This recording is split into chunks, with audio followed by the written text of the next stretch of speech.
আগামীর বাংলাদেশ যুবকদের বাংলাদেশ, যুবক জোরে বলে ঠিক কিনা? আগামীর বাংলাদেশ ইসলামের বাংলাদেশ, জোরে বলে ঠিক কিনা? বাতিলের রক্ত চক্ষু যতই লাল হোক না কেন, আগামীর বাংলাদেশ কোরআনের বাংলাদেশ, জোরে বলে ঠিক কিনা? কাজেই কোরআনের বাংলাদেশ কেউ ঠেকাতে পারবে না। এই যুবকেরাই দ্বিতীয়বার আবার স্বাধীনতা এনেছে 5ই আগস্ট, জোরে বলেন ঠিক না বা ঠিক? প্রয়োজনে যুদ্ধ আবার হবে, তবু আমরা স্বাধীনতা যেটা এনেছি সেটা আর ছেড়ে দেব না। আওয়াজ দিয়ে বলেন ঠিক কিনা? এক প্রকার লোক কোরআনে কারিমের কথা যখনই বলতে গিয়েছি 2024 সালের প্রথম দিকে কোরআনের কথা বলতে গেলেই বলে হুজুর দেখে শুনে কথা বলবেন, কারণ ক্ষমতায় আছে আমরা। যারা বলেন ঠিক কিনা? আবার বলেন ঠিক কিনা? এবার আপনারা বলেন সকল ক্ষমতার মালিক কে? আরো জোরে বলেন ক্ষমতার মালিক কে? না ওই যে যারা বলেছিল আমরা ক্ষমতা আছি দেখে শুনে কথা বলবেন, কোথায় গেছে ক্ষমতা? আছে? জোরে বলেন আছে? সকল ক্ষমতার মালিক হচ্ছেন আমার আল্লাহ। সকল ক্ষমতার মালিক কে? কাজে যারা বলেছিল ক্ষমতায় আছে আমরা, হুজুর দেখে শুনে কথা বলবেন, আমরা বলেছিলাম তোমার ক্ষমতা 1 সেকেন্ডের মধ্যে তছনছ হয়ে যেতে পারে। জোরে বলেন ঠিক কিনা? কারণ আল্লাহর খাসিলত হচ্ছে আল্লাহ যেটা খাস করে শুধু বলেন কোন ফায়াকুন, আল্লাহ বলেন হও ফায়াকুন, হয়ে যায়। আল্লাহ বলেছে বেশি মাতাব্বরি দেখাবি না, বেশি ক্ষমতা দেখাবি না।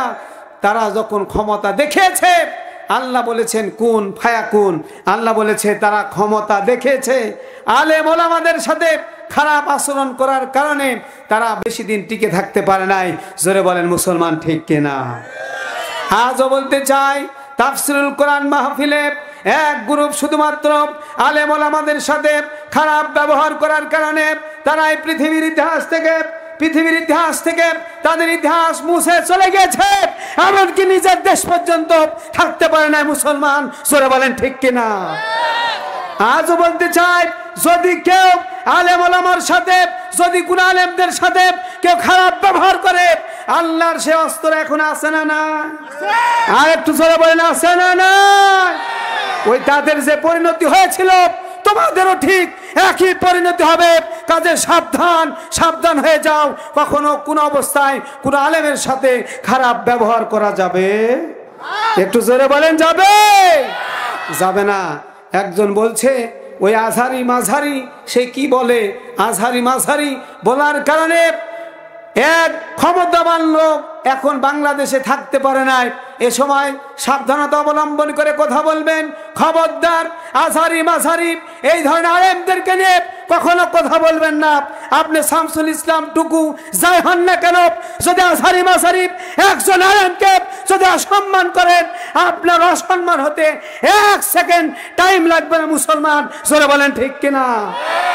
যে মুসলমান জালেমকে বাংলার জমিন থেকে তাড়াতে বাধ্য হয়েছে, যে মুসলমান বাংলার জমিন থেকে জালেমকে তাড়িয়ে দিয়েছে, সেই মুসলমান আজও রেডি আছে। কোন আলেমের সঙ্গে কেউ যদি এতটুকু খারাপ আচরণ করে, বাংলার তাওহীদি মুসলমান এটা মেনে নিতে পারে না, এটা মেনে নিতে পারে না। প্রয়োজনে আবারও অস্ত্র ধরতে কারা কারা রাজি আছেন, কারা কারা বুকের তাজা রক্ত জমিনে প্রয়োজন হলে ঢেলে দেব, বাতিলদের পক্ষে বাতিলদের বিপক্ষে মোকাবিলা করতে কারা কারা রাজি আছেন? দুহাত তুলে আল্লাহরে দেখা।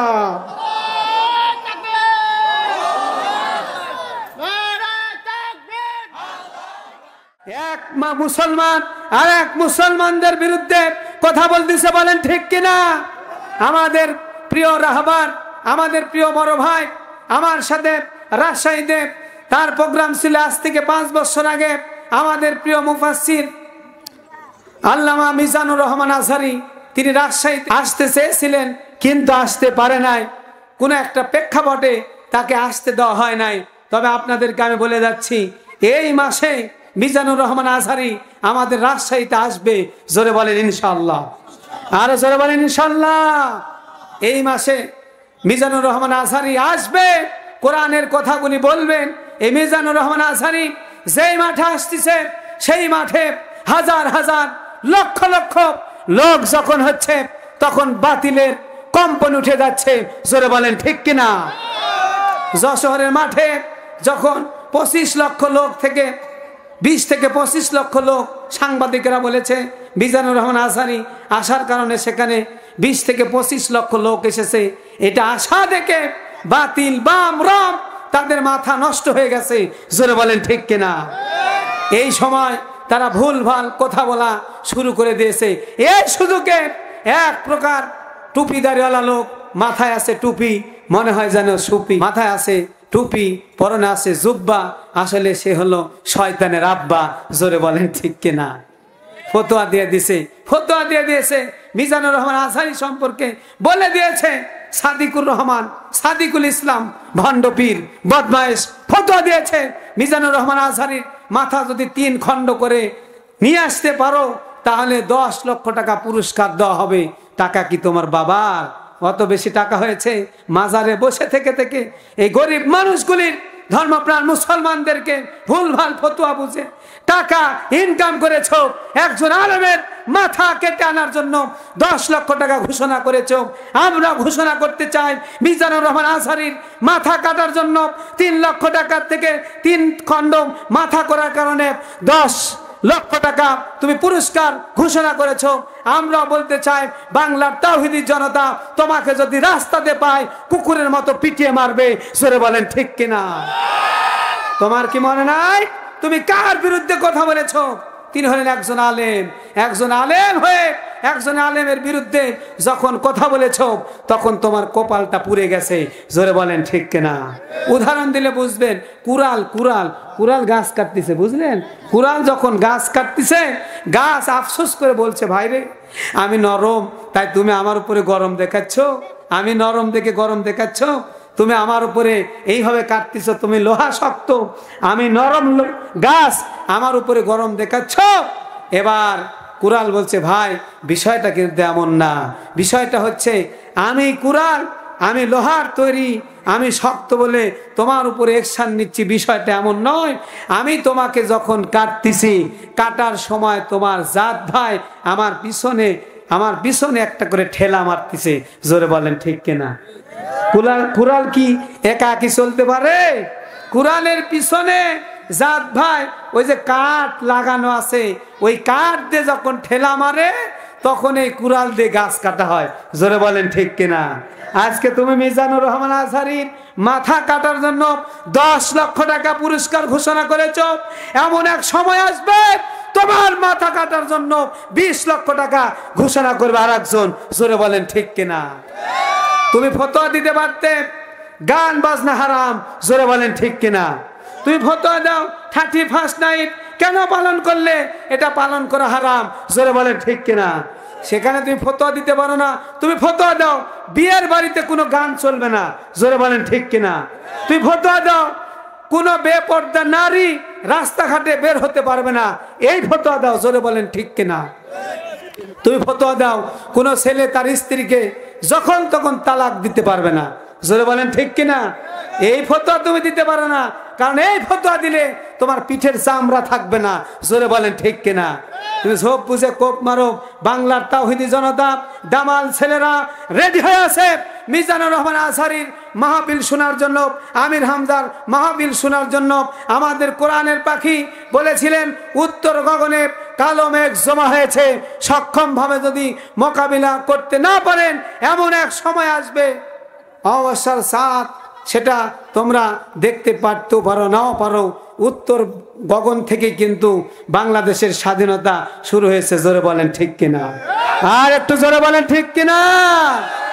আবু সাইদের নাম শুনেন নাই? আবু সাইদ যখন শহীদ হয়ে গেছে, আবু সাইদ যখন হত্যা হয়ে গেছে, এক আবু সাইদকে কেন্দ্র করে বাংলার তাওহীদি জনতা, ছাত্র জনতা সবাই মিলে আন্দোলন করেছে। যখন 15.5 বছর প্রতিষ্ঠিত সরকার, সে কিন্তু এই দেশ থেকে চলে গেছে, জোরে বলেন ঠিক কিনা? কারণ সেই উত্তরবঙ্গে সেই কথা বলতেছি, আমাদের বুকে ইমানি পাওয়ার আছে, জোরে বলেন ঠিক কিনা? এই বাংলার জমিনে উত্তরবঙ্গ থেকে যেহেতু বিজয় শুরু হয়েছে, ইসলাম যদি প্রতিষ্ঠিত হয় তাহলে উত্তরবঙ্গ থেকে হবে, জোরে বলেন ইনশাআল্লাহ।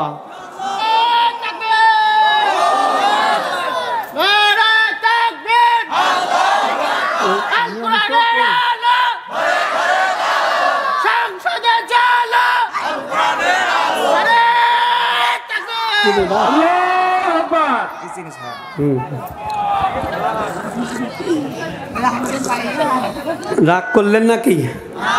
রাগ করেছেন? বেজার হয়েছেন? তাহলে কোরআনে 3টা মাল আছে, বলেন কি আছে? কোরআনে কি আছে? রব্বুল আলামিন বলেন, গোলাম শোনো শোনো, এই কোরআনের মধ্যে 3টা মাল আছে। আমরা বললাম আল্লাহ সেই মালটা কি?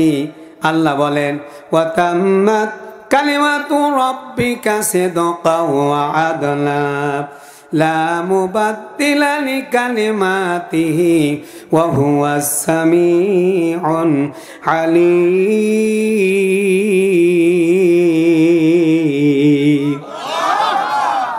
ব্যাটারি লো হলে চলবে না। এক ছেলে খুব চালাক, খুবই চালাক, তার মোবাইলে গার্লফ্রেন্ডের নাম সুইটি। সুইটি না লেখে লিখেছে ব্যাটারি লো। কি লিখেছে? ব্যাটারি লো। শিক্ষিত মা ঘরে ঢুকে দেখে বারবার কল আসতেছে, মোবাইলে লেখা আছে ব্যাটারি লো। ও আচ্ছা আচ্ছা বুঝতে পেরেছি, মোবাইলের ব্যাটারি লো। তাই এই ব্যাটারিকে চার্জ দেওয়ার জন্য মোবাইলটা চার্জে দিয়েছে। চার্জ দিয়ে কিছু কাজ করছে, যখন একটু পর আবার কল ঢুকেছে, ঢুকার পরেও দেখে লেখা আছে ব্যাটারি লো। তখন একটু ঝোঁকায় দিয়েছে যে আসলে মনে হয় চার্জ ঠিক মতো হচ্ছে না, কিন্তু কাজ করতে করতে দেখে আবার কল এসেছে, লেখা আছে ব্যাটারি লো। ব্যাটারি লো, কি ব্যাপার? ব্যাটারি লো। অনেকক্ষণ ধরে তাকিয়ে আছে, তাকিয়ে থেকে দেখে আসলে ব্যাটারি লো না, ও যার সাথে প্রেম করে তার নাম লিখেছে ব্যাটারি লো। কি চালাকি, বলেন ঠিক কিনা?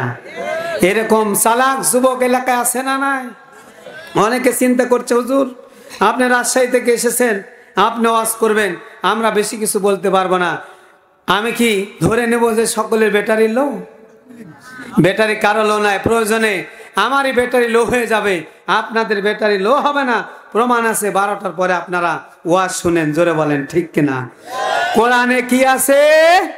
3টা মাল আছে। কোরআনে কি আছে? আমার প্রিয় ভাইরা, রব্বুল আলামিন বলেন কোরআনে 3টা মাল আছে। আমরা বললাম কোরআনে 3টা মাল কি? আল্লাহ বলো। রব্বুল আলামিন বলেন 1 নাম্বার হলো কোরআনের সমস্ত কথা হচ্ছে সত্য কথা, জোরে বলেন সুবহানাল্লাহ। আর কোরআনে আছে ন্যায় বিচার। 2 নাম্বার কোরআনে আছে ন্যায় বিচার। নাম্বার 3 হলো কোরআনে যা আছে সব অপরিবর্তনশীল, কোনোদিন কোনো অবস্থায় পরিবর্তন হবে না, কেউ পরিবর্তন করতে পারবে না।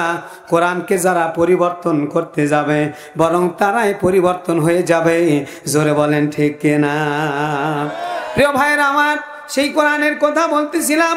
কোরআনের কথা বলতে গিয়ে আপনাদের সামনে জান্নাত সম্পর্কে একটি আয়াতে কারিমা, 3টা আয়াতে কারিমা তেলাওয়াত করেছি। রব্বুল আলামিন সে কথা বলে দিয়েছেন, এখানে জান্নাতের কথা বলে দিয়েছেন। এখন আপনাদের সামনে সেই জান্নাত সম্পর্কে একটু বলতে চাই।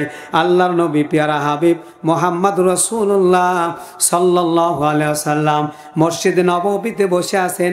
ইন দি মিন টাইম আল্লাহর নবী বললেন, এই মুহূর্তে একজন সাহাবী, এই মুহূর্তে একজন ব্যক্তি প্রবেশ করবে যার ব্যাপারে আল্লাহ তাআলা জান্নাত ওয়াজিব করে দিয়েছেন। বলেন সুবহানাল্লাহ। আর জোরে বলেন আল্লাহু আকবার।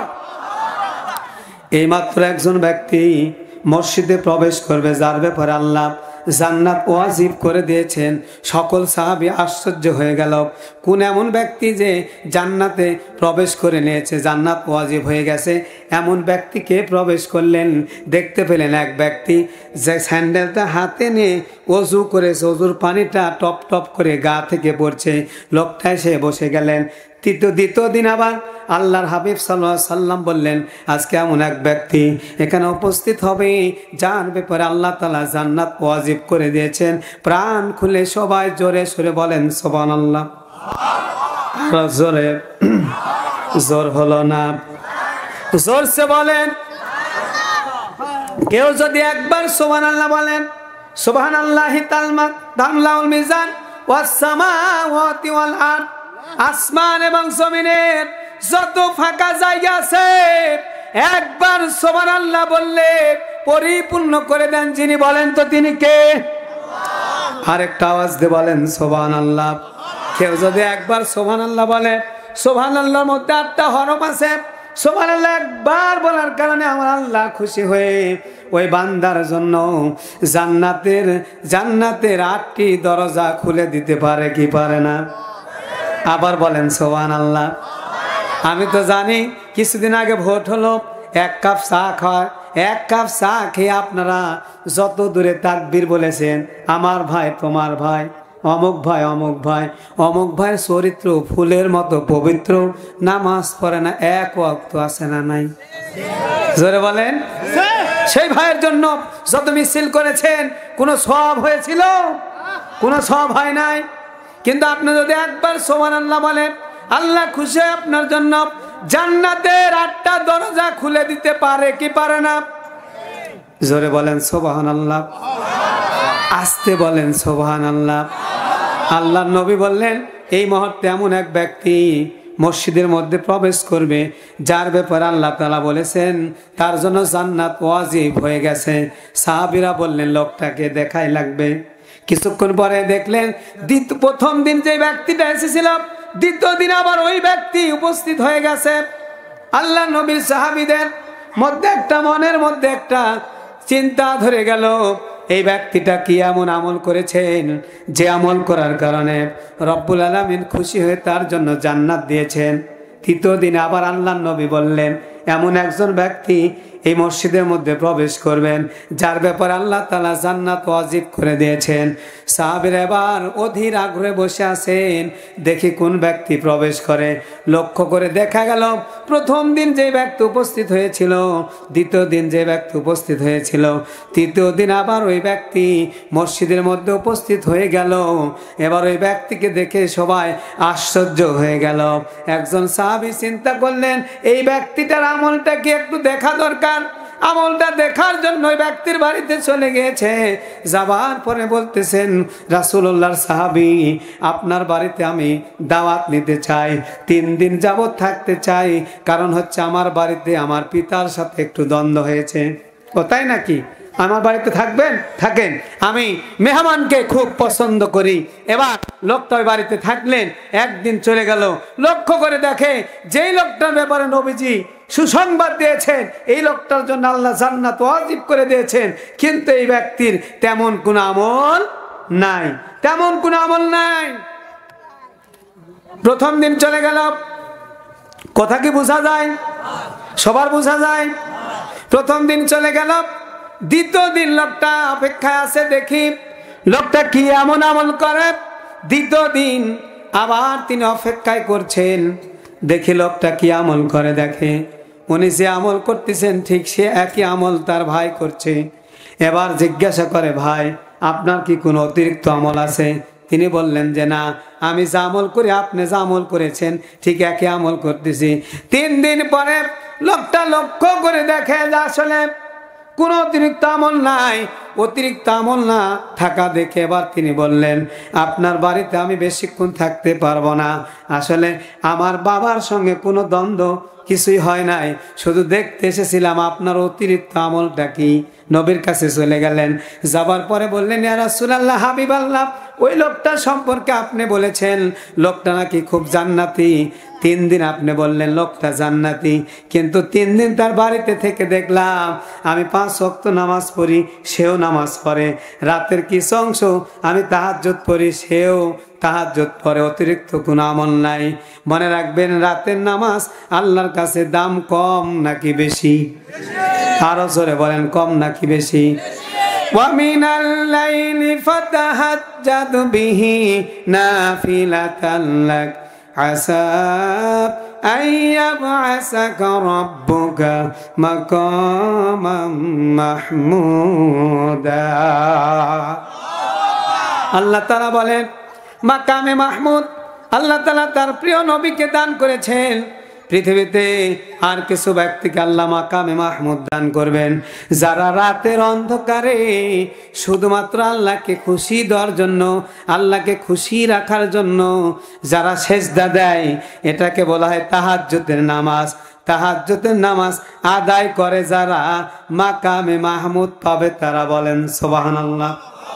আর একটু জোরে বলেন সুবহানাল্লাহ।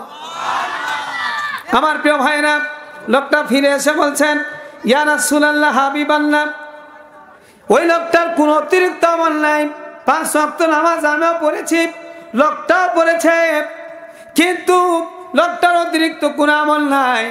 নবী গো, কেন আপনি 3 দিন তার জান্নাতের ব্যাপারে বললেন? এবার নবীজি বললেন, ঠিক আছে, লোকটাকে ডাকো।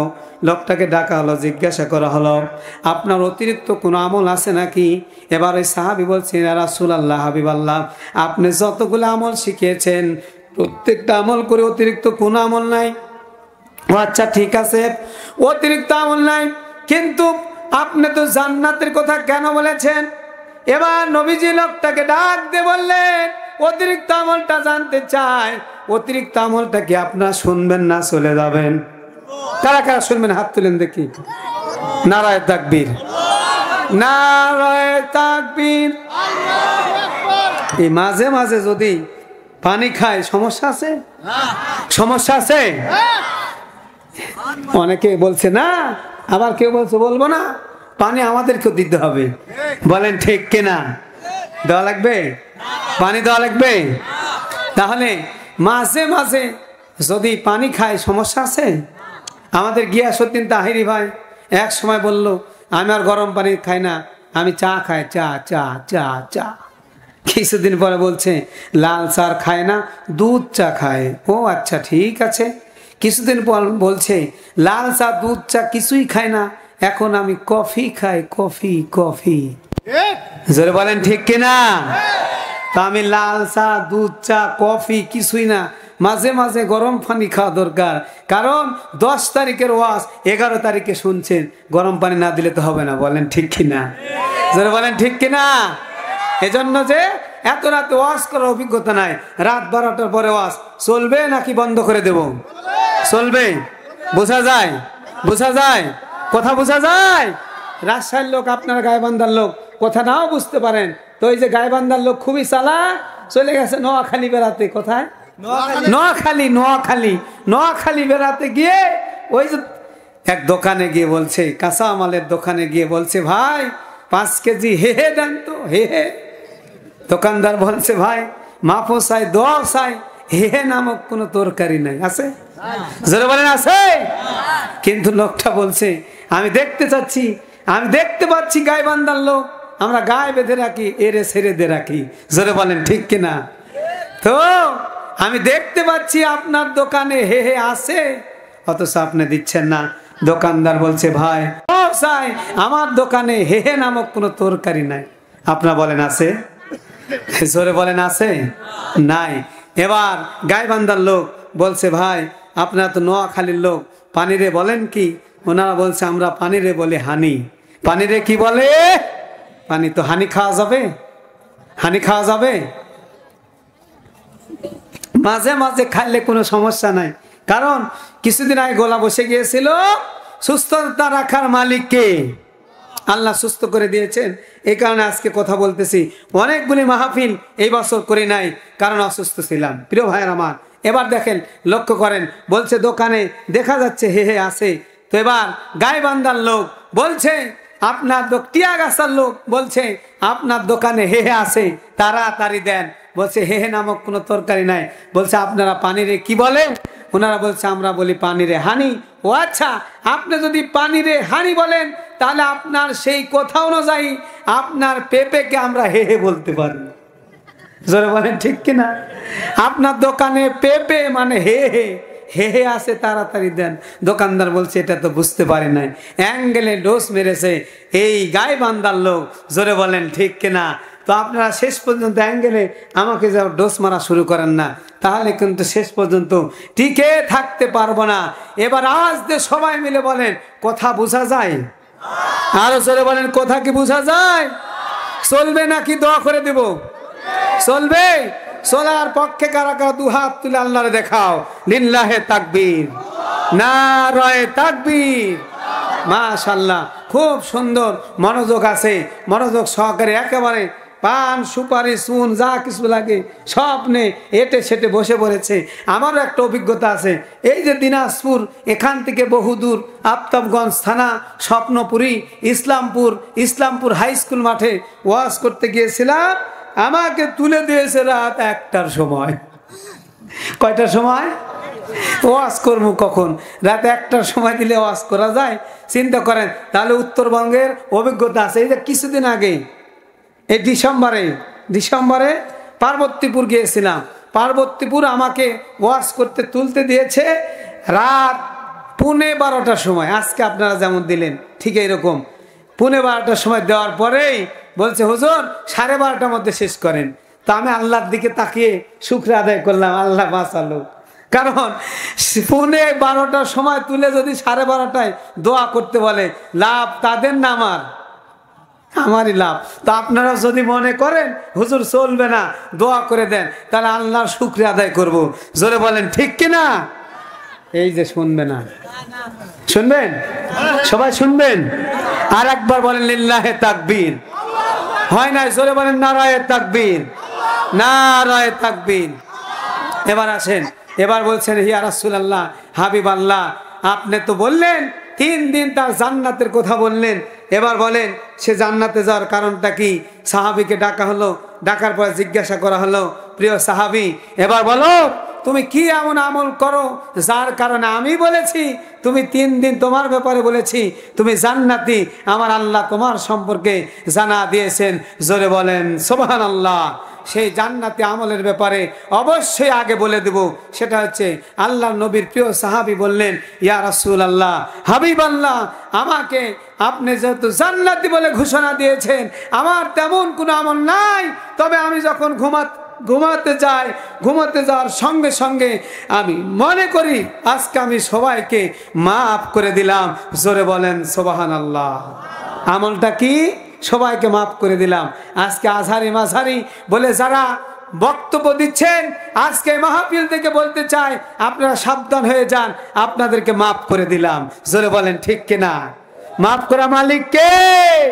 ফিরে আসেন, ভুল হয়েছে তওবা করেন, ফিরে আসেন, আল্লাহ ভালোবাসবে। জোরে বলেন ঠিক কিনা? নাম্বার 1। নাম্বার 2 যে কথাটা বলবো সেটা হচ্ছে আল্লাহ নবী সাল্লাল্লাহু আলাইহি সাল্লাম বলেছেন, আমার সাহাবীরা তোমরা বলো দেখি, তোমাদের পর দেখি তোমরা বলো তো দেখি শুনি, যে আল্লাহ তাআলা মুমিন বান্দাদের চরিত্র কোন গাছের মতো করেছে। এখানে কারো জানা আছে? কারো জানা আছে? আল্লাহ নবী বললেন, আমার প্রিয় সাহাবীরা বলো দেখি মানুষের চরিত্র, মুমিন বান্দাদের চরিত্র কোন বৃক্ষের মতো, কোন গাছের মতো। সাহাবীদেরকে যখন আল্লাহ নবী এরকম প্রশ্ন করতেন, সাহাবীরা যদি প্রশ্নের উত্তর ঠিক মতো দিতে না পারতেন, তখন তারা কিন্তু এভাবে বলতেন না যে হুজুর আমি পারি না, আপনিই বলেন।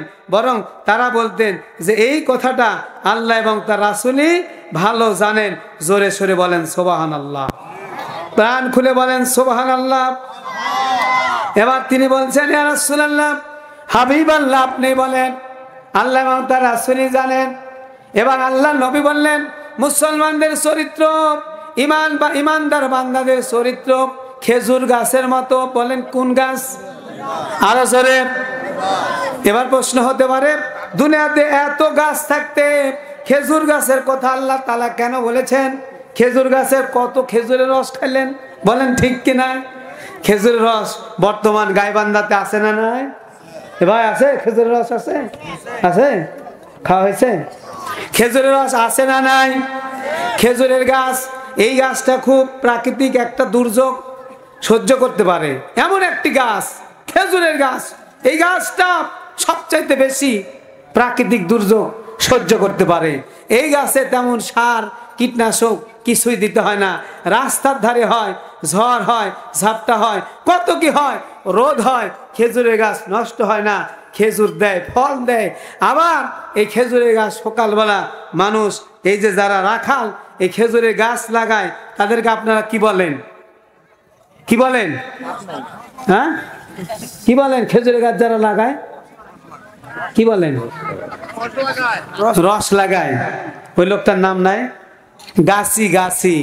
আমরা তো বলি গাছি, আপনারা কি বলেন? এই গাছই প্রত্যেক দিন অস্ত্র দিয়ে, ধারালো অস্ত্র দিয়ে খেজুরের গাছে মাথায় উঠে খেজুরের গাছ কি করে, চাঁচ দেয়, চাঁচ দিয়ে একটা ওইখানে একটা পাতিল লাগিয়ে আসে, নারী যাকে বলা হয় কি নারী লাগিয়ে আসে, টপ টপ টপ টপ করে খেজুরের রস পরে। সকালবেলা কুয়াশা যত বেশি রস হয় তত বেশি, চিৎকার মেরে দিয়ে বলেন সুবহানাল্লাহ। এই রস যখন রান্না করা শুরু করে এত সুন্দর সুঘ্রাণ, শুধু খেজুরের রস খাইলেন, একবারও চিন্তা করলেন না খেজুরের গাছ আসলো কোথায় থেকে। একবার চিন্তা করেন, আল্লাহ নবী বললেন সাহাবী বলো মুসলমানদের চরিত্র কেমন। আল্লাহ নবী যখন এই কথা বলছেন সাহাবীরা বলতে পারলেন না, কিন্তু আল্লাহ রাসূল বললেন মুসলমানদের চরিত্র হলো ওই খেজুর গাছের মতো। জোরে সোরে বলেন আল্লাহু আকবার। ধৈর্য ধারণ করতে হবে খেজুর গাছের মতো। এবার আসেন আব্দুল্লাহ ইবনে ওমর রাদিয়াল্লাহু তাআলা আনহু ওমরের সাথে হেঁটে যাচ্ছিলেন আর বলছিলেন আব্বাজান আল্লাহ নবী যখন এই প্রশ্নটা করেছিলেন তখন উত্তরটা আমার জানা ছিল। হযরত ওমর বললেন বেটা প্রশ্নের উত্তরটা দিলে আমার মনটা ভরে যেত, আমার ছেলে উত্তর দিতে পেরেছে, আমার ছেলে উত্তর দিতে পেরেছে। এই কথা শুনে আব্দুল্লাহ ইবনে ওমর বলছেন আব্বাজান প্রশ্নের উত্তর আমার জানা আছে, কিন্তু উত্তর দিলে আপনারা বড় বড় সাহাবী আছেন, হযরত আবু বকর আছে, আপনি হযরত ওমর আছেন, হযরত ওসমান আছে, হযরত আলী আছে, আমি আব্দুল্লাহ ইবনে ওমর যদি এই প্রশ্নের উত্তর দিই তাহলে কেমন লাগে, তাই আমি উত্তর দিই নাই, কিন্তু উত্তরটা আমার জানা আছে। জোরে বলেন সুবহানাল্লাহ। আপনারা আজকে যা কথা বলছেন প্রত্যেকটা কথার উত্তর আমি ক্ষুদ্র বক্তা হলেও আমার জানা আছে, কিন্তু আজকে উত্তর দিচ্ছি না ভদ্রতার কারণে। মুসলমান জোরে বলেন ঠিক কিনা? এজন্য এখনো সময় আছে, সাবধান হয়ে যান। মুসলমানদের চরিত্র হলো খেজুর গাছের মতো। আপনাকে আমাকে আমাদের সবাইকে সেই খেজুর গাছের মতো হতে হবে। যদি হতে পারি আল্লাহ সেই জান্নাতে দিবেন। এবার সেই জান্নাত সম্পর্কে আল্লাহ কাদেরকে সেই জান্নাতটা দিবেন সেই বিষয়ের দিকে একটু যেতে চাই। রব্বুল আলামিন বলেন والذين آمنوا وعملوا الصالحات أولئك أصحاب الجنة هم فيها خالدون।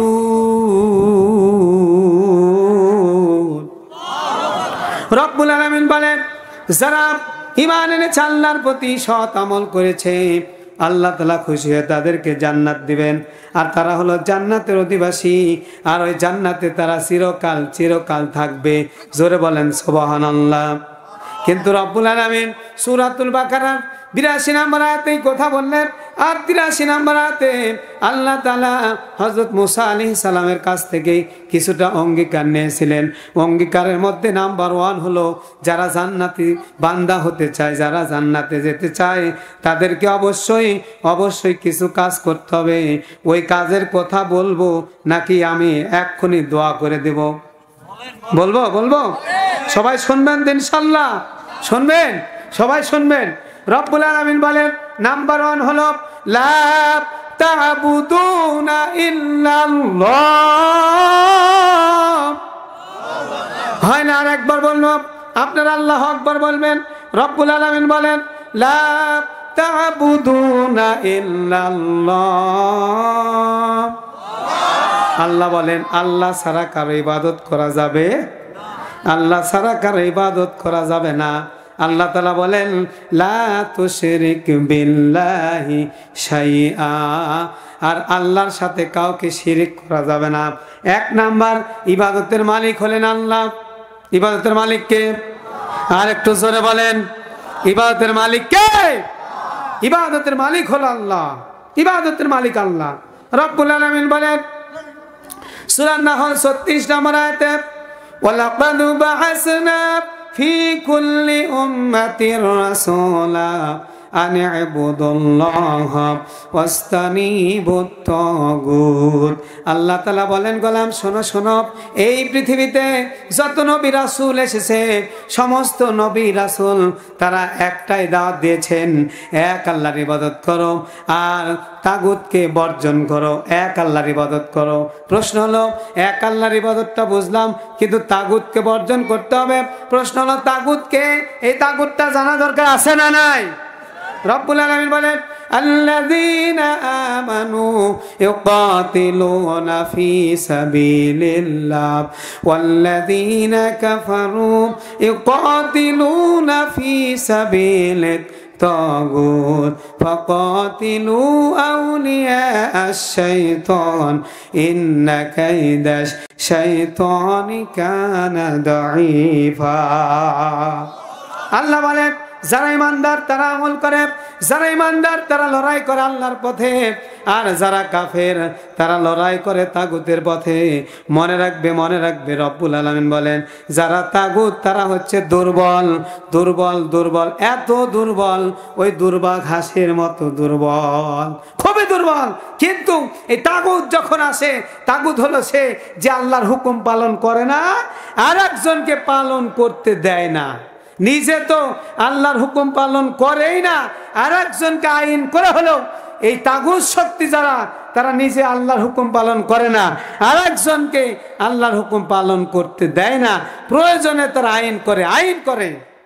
আমার প্রিয় ভাইরা, বর্তমান সময়ে আলেম ওলামা যারা, তারা মুসলমানকে একত্রিত করতে চাচ্ছে, কিন্তু এক প্রকার মাজার পূজারী ভণ্ড, তারা কিন্তু বিভিন্ন সময় বিভিন্ন কথা বলে যাচ্ছে, তারা এই মুসলমানকে একত্রিত হতে দিচ্ছে না। রব্বুল আলামিন বলেন ওয়াতাসিমু বিহাবলিল্লাহি জামিআও ওয়ালা তাফাররাকু। একটু জোরে বলেন তো আল্লাহু আকবার। আমি বুঝতে পেরেছি, শুরুতে বলেছি দেশি বিদেশি জামাল দরকার, তাই দিতে হবে আগে। এই আয়াতের তাফসির করার আগে একটু প্রাসঙ্গিক কথা বলে নি, সেটা হচ্ছে রব্বুল আলামিন বলছেন তোমরা এক রজ্জুকে আল্লাহর কোরআনকে শক্তভাবে ধারণ করো, কখনো পরস্পর বিচ্ছিন্ন হয় না।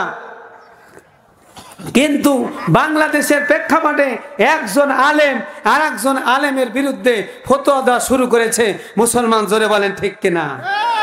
এক মুসলমান আর এক মুসলমানদের বিরুদ্ধে কথা বলতেছে, বলেন ঠিক কিনা? আমাদের প্রিয় রাহবার, আমাদের প্রিয় বড় ভাই আমার সাথে রাজশাহীতে তার প্রোগ্রাম ছিল আজ থেকে 5 বছর আগে। আমাদের প্রিয় মুফাসসির আল্লামা মিজানুর রহমান আজহারি, তিনি রাজশাহীতে আসতে চেয়েছিলেন কিন্তু আসতে পারে নাই, কোনো একটা প্রেক্ষাপটে তাকে আসতে দেওয়া হয় নাই।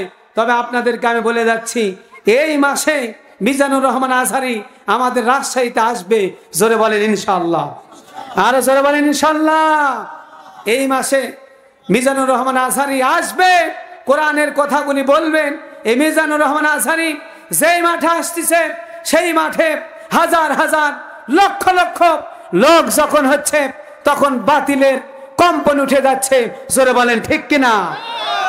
যশোরের মাঠে যখন 25 লক্ষ লোক থেকে 20 থেকে 25 লক্ষ লোক, সাংবাদিকেরা বলেছে মিজানুর রহমান আজহারি আসার কারণে সেখানে 20 থেকে 25 লক্ষ লোক এসেছে। এটা আশা দেখে বাতিল বাম রম তাদের মাথা নষ্ট হয়ে গেছে, জোরে বলেন ঠিক কিনা? এই সময় তারা ভুলভাল কথা বলা শুরু করে দিয়েছে। এই সুযোগে এক প্রকার টুপিদারিওয়ালা লোক, মাথায় আছে টুপি, মনে হয় যেন সুপি, আসলে মুখে আছে দাড়ি, মনে হয় যেন আসলে মানে গায়ে আছে পাঞ্জাবি, মনে হচ্ছে যেন আসলে আল্লাহর ওলি, আসলে মাথায় আছে টুপি, পরনে আছে জুব্বা, আসলে সে হলো শয়তানের আব্বা, জোরে বলেন ঠিক কিনা? ফতোয়া দিয়ে দিয়েছে মিজানুর রহমান আজহারি সম্পর্কে, বলে দিয়েছে সাদিকুল ইসলাম ভণ্ড পীর বদমায়েশ ফতোয়া দিয়েছে মিজানুর রহমান আজহারির মাথা যদি 3 খণ্ড করে নিয়ে আসতে পারো তাহলে 10 লক্ষ টাকা পুরস্কার দেওয়া হবে। টাকা কি তোমার বাবার? অত বেশি টাকা হয়েছে? মাজারে বসে থেকে এই গরিব মানুষগুলির, ধর্মপ্রাণ মুসলমানদেরকে ভুলভাল ফতোয়া বুঝে টাকা ইনকাম করেছ। একজন আলেমের মাথা কেটে আনার জন্য 10 লক্ষ টাকা ঘোষণা করেছ। আমরা ঘোষণা করতে চাই মিজানুর রহমান আজহারির মাথা কাটার জন্য 3 লক্ষ টাকার থেকে 3 খণ্ড মাথা করার কারণে 10 লক্ষ টাকা তুমি পুরস্কার ঘোষণা করেছো। আমরা বলতে চাই বাংলার তাওহীদি জনতা তোমাকে যদি রাস্তাতে পায় কুকুরের মতো পিটিয়ে মারবে, জোরে বলেন ঠিক কিনা? তোমার কি মনে নাই তুমি কার বিরুদ্ধে কথা বলেছো? তিনি হলেন একজন আলেম। একজন আলেম হয়ে একজন আলেমের বিরুদ্ধে যখন কথা বলেছ তখন তোমার কপালটা পুড়ে গেছে। জোরে বলেন ঠিক কিনা? উদাহরণ দিলে বুঝবেন। কুড়াল কুড়াল কুড়াল গাছ কাটতেছে, বুঝলেন? কুড়াল যখন গাছ কাটতেছে, গাছ আফসোস করে বলছে, ভাই রে আমি নরম, তাই তুমি আমার উপরে গরম দেখাচ্ছ, আমি নরম দেখে গরম দেখাচ্ছ, তুমি আমার উপরে এইভাবে কাটতেছ, তুমি লোহা শক্ত, আমি নরম গাছ, আমার উপরে গরম দেখাচ্ছ। এবার কুড়াল বলছে, ভাই বিষয়টা কিন্তু এমন না, বিষয়টা হচ্ছে আমি কুড়াল, আমি লোহার তৈরি, আমি শক্ত বলে তোমার উপরে অ্যাকশন নিচ্ছি, বিষয়টা এমন নয়। আমি তোমাকে যখন কাটতেছি, কাটার সময় তোমার জাত ভাই আমার পিছনে একটা করে ঠেলা মারতেছে। জোরে বলেন ঠিক কিনা? কুড়াল কি একা কি চলতে পারে? কুড়ালের পিছনে জাত ভাই ওই যে কাঠ লাগানো আছে, ওই কাঠ দিয়ে যখন ঠেলা মারে তখন এই কুড়াল দিয়ে গাছ কাটা হয়। জোরে বলেন ঠিক কিনা? আজকে তুমি মিজানুর রহমান আজহারীর মাথা কাটার জন্য 10 লক্ষ টাকা পুরস্কার ঘোষণা করেছ। এমন এক সময় আসবে তোমার মাথা কাটার জন্য 20 লক্ষ টাকা ঘোষণা করবে আরেকজন। জোরে বলেন ঠিক কিনা? তুমি ফতোয়া দিতে পারতে গান বাজনা হারাম। জোরে বলেন ঠিক কিনা? তুমি ফতোয়া দাও 31st নাইট কেন পালন করলে, এটা পালন করা হারাম। জোরে বলেন ঠিক কিনা? সেখানে তুমি ফতোয়া দিতে পারো না। তুমি ফতোয়া দাও বিয়ের বাড়িতে কোনো গান চলবে না।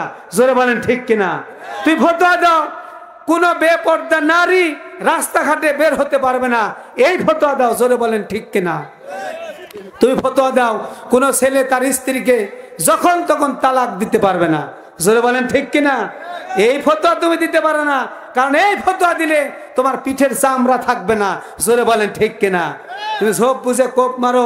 বাংলার তাওহীদি জনতা, দামাল ছেলেরা রেডি হয়ে আছে মিজানুর রহমান আজহারীর মাহফিল শোনার জন্য, আমির হামজার মাহফিল শোনার জন্য।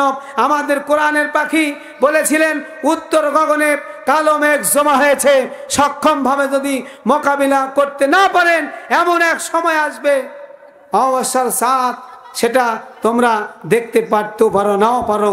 উত্তর গগন থেকে কিন্তু বাংলাদেশের স্বাধীনতা শুরু হয়েছে। জোরে বলেন ঠিক কিনা? আর একটু জোরে বলেন ঠিক কিনা? আবু সাইদের নাম শুনেন নাই? আবু সাইদ যখন শহীদ হয়ে গেছে, আবু সাইদ যখন হত্যা হয়ে গেছে, এক আবু সাইদকে কেন্দ্র করে বাংলার তাওহীদি জনতা, ছাত্র জনতা সবাই মিলে আন্দোলন করেছে। যখন 15.5 বছর প্রতিষ্ঠিত সরকার, সে কিন্তু এই দেশ থেকে চলে গেছে। জোরে বলেন ঠিক কিনা? কারণ সেই উত্তরবঙ্গে সেই কথা বলতেছি, আমাদের বুকে ইমানি পাওয়ার আছে। জোরে বলেন ঠিক কিনা? এই বাংলার জমিনে উত্তরবঙ্গ থেকে যেহেতু বিজয় শুরু হয়েছে, ইসলাম যদি প্রতিষ্ঠিত হয় তাহলে উত্তরবঙ্গ থেকে হবে। জোরে বলেন ইনশাআল্লাহ।